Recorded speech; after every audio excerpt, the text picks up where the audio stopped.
We gotta clap it up for Emoni Bates. You guys already know, man. Emoni Bates had one job, and that was to go off and show NBA teams that he's still the player that we project him to be. Emoni Bates, he had to prove that he's still the natural born scorer that we also project him to be. Emoni has to showcase that he is NBA ready. Guys, Emoni Bates had so much to prove against a projected top 5 pick, Mr. GG Jackson. And Emoni Bates finished with 36 points in this game, going crazy.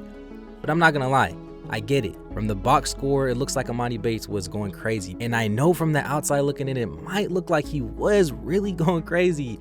What if I told you that there's still many flaws in his game, and NBA GMs and scouts, they could still be doubting him after a performance like this? Now, Dior Johnson, on the other hand, he's also in the news, but for things off the basketball court. And it was breaking news a few days ago that he will be officially returning to the University of Pittsburgh to get a second chance to rejoin the team. So much to unpack there. And finally, Duncanville, the #1 team in the nation, finally lost their first game of the season versus West Linn, the same team, unranked team at that just took down Bronny James and Sierra Canyon.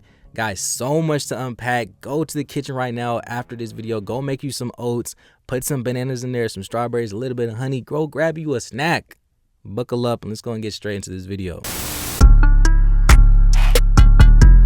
So guys, we're so close to 30,000 subscribers. And if you're new to the channel, and if you're one of the 80 to 90% of people who watch my videos and are not subscribed, you guys want the latest ins and outs and just love talking about basketball and want to join the community, make sure to hit that red button and tell your mama, your auntie, your great-great-granddaddy to subscribe to the channel. But guys, let's go and talk about this man, Emoni Bates. Now, Emoni Bates, you guys know, he played in another big game versus GG Jackson in South Carolina. And like I said, what did I say at the beginning of this season? Emoni Bates has circled 2 specific dates. One of them was against Michigan, where he took care of business. He dropped 30 points against Michigan, a top 25 team in the country. Emoni Bates was going crazy. He did what he had to do. And then he also needed to circle this specific game versus GG Jackson, a top 5 projected pick, and also South Carolina. Now, I really have a serious question for you guys. Do you guys really think that Emoni Bates went off in this game? And do you think after this performance, he should be a top 30 pick in this up and coming draft? I think Emoni Bates definitely showed up, but I'm not gonna lie. Like I said at the beginning of the video, you had to watch this game live, or at least full highlights, or seen every single shot this man took to really understand just how good or bad that he played. Let's get the stats out of the way. Emoni Bates dropped 36 points, 13 for 25 from the field, 8 for 15 from 3. Guys, the numbers look good, but guys, 15 threes. Guys, 15 threes. I'm telling you, this is a game that you had to watch in person. I'm not gonna lie, I've never seen nothing like this. The shot selection that this man Emoni Bates had was crazy. I'm telling you, I'm honestly wondering if NBA teams are thinking, I want to know what they were thinking whenever they were watching Emoni Bates shoot all these attempts that he was attempting. I'm telling you, it really looked like he was just playing my park out there. Step back threes, punch dribble, half court step back threes, long range step back mid rangers. Guys, it was crazy. And the fact that he still shot over 50% from the field in each category, I mean, we gotta admit, that does say something. But I'm not gonna lie, it was tough. I mean, Eastern Michigan as a whole, no other player on that team was showing up. Emoni Bates was the only person. They are 3-10 for a reason, unfortunately, and you got to look at it. Emoni Bates had 36 points. The team as a whole finished with 64 points. That's over half the team points. The other remaining players besides Emoni Bates had 28 points in this game. They are live or die by Emoni Bates. Like I said, I've never seen nothing like this, and the amount of shots and the crazy shots that he was taking, I'm just wondering, is this going to work in an NBA system? What is the type of role that Emoni Bates is going to have? What is he going to be on that next level? Because he's not going to be able to take 25 attempts in the NBA. He's not going to be able to take 15 threes in the NBA. Yes, like I said, he shot over 50% from the field, and I'm not gonna lie, I got to clap it up, because the attempts and the shot selection he was taking, and he still shot over 50%. I mean, that tells you right there in itself. I know a lot of people are probably gonna look at it crazy like how I am, but you got to clap it up because he's still getting the buckets. That shows you that he's a bucket getter, and he is a natural born scorer, and he can score in a multitude of ways. But he was struggling anytime that he was going towards the basket. But like I said, I really want to know if this is going to affect his draft stock and just what is going through NBA teams whenever they were watching Emoni Bates. I mean, you also got to think about it. Ben Simmons, whenever he was in college, his record for LSU, I forgot it off the top of my head. I'll probably pop it up on the screen. But his record whenever he was at LSU was not good, but he was still a top pick. And trust me, I do get that Emoni Bates and Ben Simmons are two different players. Emoni Bates is more of a scorer and Ben Simmons is more of an overall player. But like I said, it is just something to think about. I personally don't think it matters that Eastern Michigan is 3-10. I'm just specifically judging Emoni Bates. Emoni Bates looks to me like an NBA player. I'm just wondering the type of player he's going to be on that next level. Now, GG Jackson, he's another deal.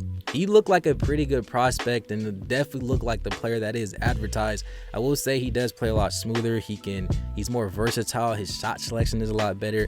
You can really plug GG Jackson really in any type of scenario, and I feel like he's going to gel well on that team. I know he did shoot 9 for 19 from the field, but if you watch the game, it was really because he was shooting some dumb shots at the very end of the game, and some of the threes he was attempting, he just did not need to take. But overall, I think it was a good game. I think it was a good game on both sides. I think this game really showed that Emoni Bates is definitely a natural born scorer. GG Jackson, he did what he normally does. And I want to know what you guys think about GG Jackson and Emoni Bates, and what are your honest thoughts about Emoni Bates. Now, Dior Johnson, guys, we got to clap him. My boy Dior Johnson, he finally beat the case. He's back on the team. The news broke out a few days ago that he will be rejoining the team, but he is going to redshirt for the season. Me personally, I think this was definitely a good decision on both parts. I know the coach talked about it in a recent interview, and he also stated that he will be getting another chance. And I personally, like this. I already know a lot of people would have definitely had some mixed opinions if Pittsburgh just let Dior Johnson back onto the team. But guys, you got to think about it. Dior Johnson, he's a young kid. People learn and people go through things, behind the scenes. These guys are human beings. Young people make mistakes all the time. I know he's a good kid at the end of the day, and we should not judge people and humans just on one bad decision. Like I said, he loves the game. I know that he has a lot of potential, and I'm telling you guys right now, do not be surprised if Dior Johnson comes back next season going crazy and really taking over the college scene. Trust me, I'm stamping it right now. And lastly, we got Duncanville versus West Linn. Guys, this was a big game, the final Indy LaSchwab tournament. Duncanville, the #1 team in the nation, the #1 team in Texas, putting on for the state of Texas, guys. And West Linn, you guys already know, they've been on a hot streak. They just beat Bronny James. They just beat Sierra Canyon. Jackson Shellstad, a top 50 player. He's been going crazy, dropping 43 points in 2 previous games, 38 points versus Sierra Canyon, and now dropping 30 points against the #1 team, Duncanville. Guys, I'm not gonna lie, I am surprised that they actually took this dub. I really thought that Duncanville had this one in the bag. I mean, like I said, I'm from Texas. I really thought that they were gonna take this one home, but unfortunately, Duncanville's guards just did not show up. Ron Holland, who I think is probably going to finish this season as a top 3 to 5 player. He finished with 24 points, shooting 10 for 14 from the field, 12 rebounds. I think he definitely came to play. But the box score, just look at the box score. They could not make a 3. They couldn't make a 3 to save their life. And then 17 turnovers. You're just not going to win a game with 17 turnovers. Versus West Linn turning over the ball less than 10 times. Duncanville, they had to play better. I still think they're still going to be the #1 team regardless, even though, they lost this game. But we got to give the state of Oregon their praise. We got to clap it up for them. We got to give them their flowers. Shout out to West Linn. Jackson Shellstad, he's definitely him. I'll probably make a breakdown on him on my Instagram as well, but guys, I'm not gonna lie, I am a little hurt. Guys, you watching this video, I want to know what you guys think about Emoni Bates going crazy, dropping 36 points versus GG Jackson. I want to know what you guys think about Dior Johnson and his situation. Duncanville, Jackson Shellstad. I want to know what you guys think about all that. Guys, get in the comments. Let's have a great basketball conversation started. I hope you guys enjoy the rest of your day. New video tomorrow. Let me know other video ideas and topics that you guys have. Tag me on Instagram with any topic or any that. Make a video on it. And guys, with all that being said, guys, thank you for watching another episode of Juice Made TV. Peace.